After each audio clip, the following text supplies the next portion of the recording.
Equine video मध्ये आपले स्वागत आहे। आज मी तुम्हाला एक भावगीत म्हणून दाखवणार आहे।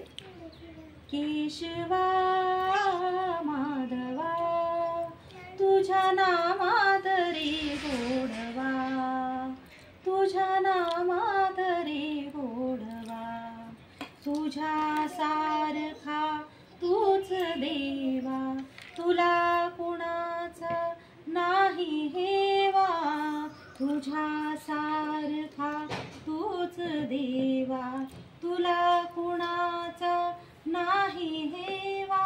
वेळोवेळी संकटातून तारसी माधवा, केशवा माधवा तुझ्या नामात रे गोडवा, तुझ्या नामात रे गोडवा। वेडा होनी भक्तीसाठी गोपगणासह यमुना काठी, तुझ्या वेडा होनी भक्तीसाठी गोपगणासह यमुना काठी। नंदा घरच्या गाई हाकशी गोकुळी